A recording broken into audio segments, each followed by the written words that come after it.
and every company investing in Britain, creating jobs in Britain, will have to abide by those new rules as part of our Make Work Pay legislation.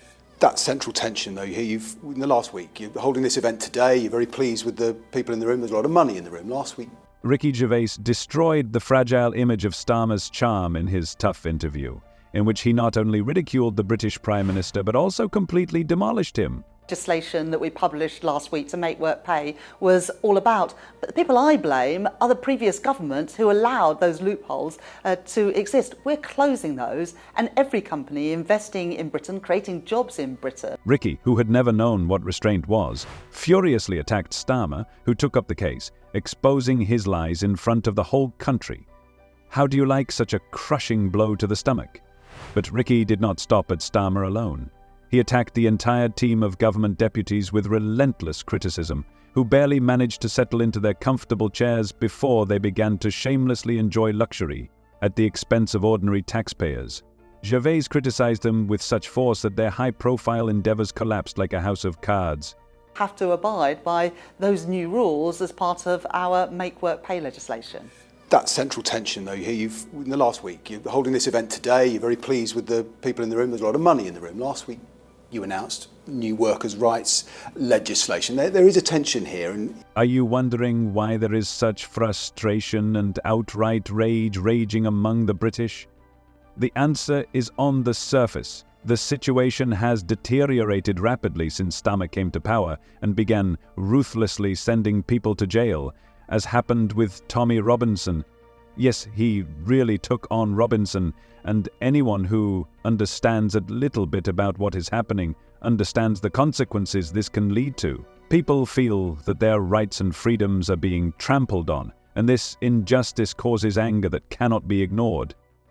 Think about it. Arresting a man who has loyal supporters is absolutely not the step that can calm the situation. On the contrary, it only adds fuel to the fire, especially now that more and more people are rallying around Robinson. Starmer's crackdown doesn't just make headlines in newspapers, it causes real unrest and riots all over the country. People feel that they are being suppressed, and this only increases their anger and determination to fight. But you see, this is part of the problem of what I mean by him sort of running rings around the system, because when you say he was arrested under terror charges, I mean, he's clearly not a terrorist, is he? Certainly not. I mean, certainly from the information that's been provided, he has clearly obviously spoken out about matters that he believes in. Not everybody necessarily agrees with him. There is this argument with regards to freedom of speech, right. And that is something that obviously... While people continue to argue about whether it is justified to put people in jail without hesitation, the situation for Starmer is becoming more and more critical. Let's be honest. This is far from the only promise he has betrayed since coming to power, isn't it? He came to us with a big smile and loud promises to ease the burden of each of us and solve the crisis with electricity payments. And what do we have now? We are trapped where the pressure on our wallets is only increasing, bills are skyrocketing, taxes are rising, and there is no trace of the promised relief. And as if that wasn't enough, Starmer only exacerbated the suffering of ordinary Britons, leaving them in even more trouble. The government has lost control of the British economy. And for what? They've crashed the pound. And for what? Higher interest rates, higher inflation, higher borrowing. And for what? Not for you, not for working people, for tax cuts for the richest 1% in our society. Don't forget, don't forgive. The only way to stop this is with a Labour government. If earlier you somehow felt safe in your homes and on the streets, then Starmer has already begun to blur this precious sense of peace. Does he really not realize what consequences this can lead to? It's just shocking. This is absolutely not the approach that we expected to hear in this discussion. We all hoped for something more, for protection and support, but instead we face a threat to our peace of mind. More than 1,000 prisoners have been released earlier today as part of a government scheme to ease overcrowding in jails. Offenders sentenced to more than 5 years will be released on licence after spending 40% of their time behind bars. The government has said the hope is to do better at rehabilitating offenders and expand forms of punishment outside of jail. Someone has completely forgotten their true purpose and changed their words, and it seems they are not even trying to hide it. It's just amazing. How can you betray your beliefs so easily and not feel a drop of shame? Perhaps the most ludicrous part of the Prime Minister's speech on Monday was when he said he won't accept the idea that any of the problems people are facing are caused by the 14 years of Conservative government. He won't say how many prisoners they've released early. He won't say if they're burglars, abusers or stalkers. He won't say where they are or what support their victims are getting. Yet he thinks he has the right to tell people they can't blame his government for any of it. Doesn't he think that rather than confiscating lanyards like some jumped-up milk monitor, he should stop issuing get-out-of-jail cards free to prisoners considered a risk to children? Starmer seems to have an incredibly difficult fight against these objections. Most people oppose him. But it is especially painful for Labour to hear criticism from Gervais, who is literally destroying his own goals. How can you disagree with this? Yesterday we witnessed some extraordinary celebratory scenes outside Britain's prisons where in some cases serious career criminals were released. And this to make way for, yes, rioters, but equally those who've said unpleasant things on Facebook and elsewhere on social media. Does the Prime Minister understand?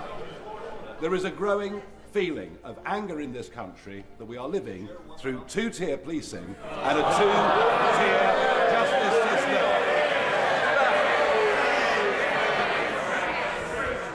I'm angry to be put in a position of having to release people who should be in prison because the last government broke the prison system. It seems that Starmer purposefully seeks to arouse hatred even from the most patient people with his absolutely insane decisions. One of these solutions is to reduce the winter fuel allowance for pensioners who are already in a difficult situation. And at the same time, he keeps his cool, as if nothing is happening. It's just shocking. People simply do not understand. I do not understand how our new Labour government can cut the winter fuel allowance for pensioners and leave the super rich untouched. This is not what people voted for. It wasn't just a decision. It was a loud shout about his true priorities. To be honest, it's not surprising that people have serious doubts about his sanity. How can you stay calm when such decisions are made? In 1945, it was the Labour Party that rebuilt our country from the rubble of the Second World War. In 1964, it was the Labour Party that rebuilt Britain with the white heat of technology. And in 1997, it was the Labour Party that rebuilt our schools and hospitals.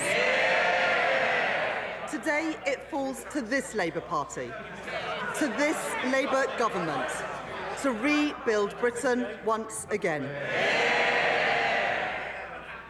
One might think that the economic crisis has forced the government to deprive pensioners of their livelihood. But in fact, everything is stunningly different. While the poor are struggling to make ends meet under the yoke of rising taxes, the already rich, without hesitation, continue to receive more and more salary increases. Strikes in the National Health Service cost taxpayers a staggering £1.7 billion last year. It just highlights how absurd and ridiculous all these employee complaints about the so-called financial crisis look. Ricky Gervais, known for his bluntness, did not stand on ceremony and called Starmer's approach an absolute mockery. His harsh and outspoken words put Starmer in an extremely awkward position in Downing Street. People are beginning to realise that there is a grim reality behind his decisions, and they see the Labour government relentlessly heaping lies on them. It's time for everyone to start raising their eyebrows at this whole absurd situation. What do you think about this video? Share your thoughts in the comments. See you.